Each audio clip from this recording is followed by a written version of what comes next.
Padre nuestro, del pobre y del desplazado. Our Father of the poor and displaced, of the martyred and tortured, forgive us when, because of fear, we have been silent in the face of death. Su nombre es glorificado cuando la justicia es nuestra medida. This song is a prayer for the people of Colombia. Their lives have been spent in the crossfire of a civil war. In 40 years, more than 100,000 Colombians have been killed in a multi-sided conflict over land and natural resources. 3 million people have lost their homes in just the last 20 years. In the countryside, some villagers literally pick up their homes and move them to safer areas. Others flee to the cities to find what shelter they can. Their farm skills are worthless in the urban landscape. Children and young adults growing up in this environment are seduced into a culture of violence. The only work for them might be in gangs or illegal militias. Marching for a resolution to the war, demonstrators find more safety in large groups. For individuals who speak out or name their attackers, the price can be death. Some families have decided to make another choice. 2 years ago, a group of families moved together to new land after 4 cramped years in a city shelter. After a brutal displacement 7 years ago, they realized that forming a community and working together might give them a chance of surviving. Now, they're educating themselves about human rights. They're standing up against a cycle of violence and displacement. Their number 1 rule: no guns. To them, security is being able to give their children a life of joy and peace. 70% of the members of the community are children, and although living in such close proximity to one another is new and challenging, it's worth it. They want their children to be able to choose a life of dignity and work without war.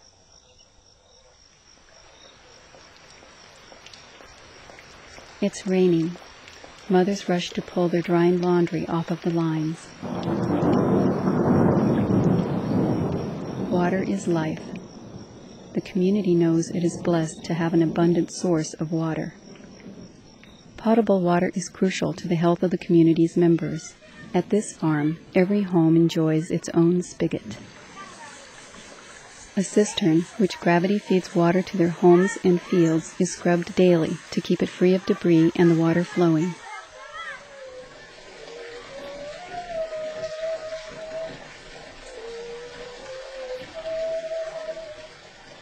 The water is also vital for growing the beans and corn that are the mainstay of the community's diet.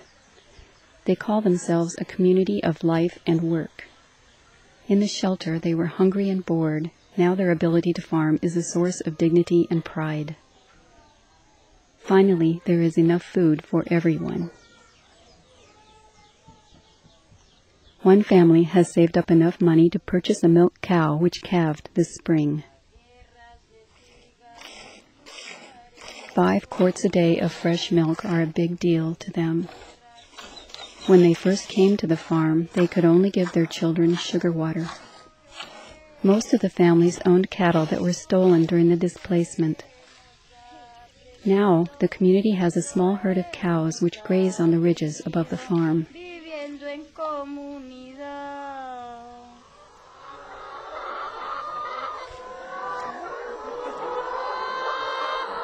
All members of the community participate in caring for the chickens.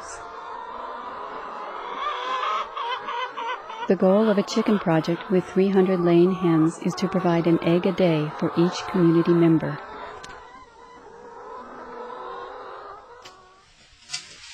It's harvest day. On steep hillsides, sugar cane towers above the men who cut it with machetes. One of the toughest jobs of the day is to carry heavy bundled cane down the hillside. At the base of the hill, they fired up the sugar mill. From every point of the 200-acre farm, the sound of the motor is heard. The work is done on a weekend, so school-age children can be involved. This is the first time the community has used the mill they've built.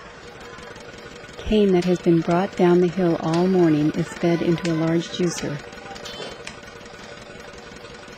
Over the course of the day, the juice is cooked down in cauldrons. For the first time, the community has worked together to make their own cane syrup. They won't need to buy this anymore.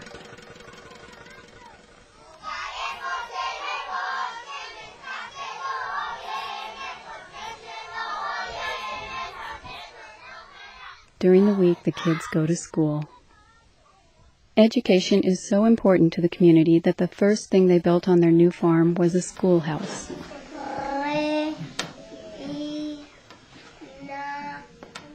Although many of the adults have never learned to read or write, they realize the value of education.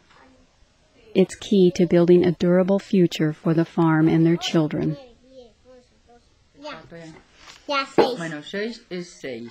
6, 7, 8, 9, 10. Entonces 4, 10, 10, 10, 10. 10. Va una. Llevo uno.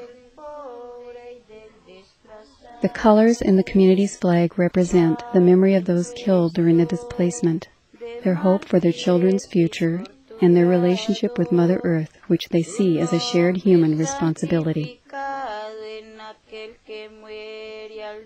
They want others to know that it is worth making the choice to stand together against violence. It hurts us to remember, they say, but it hurts us more to forget.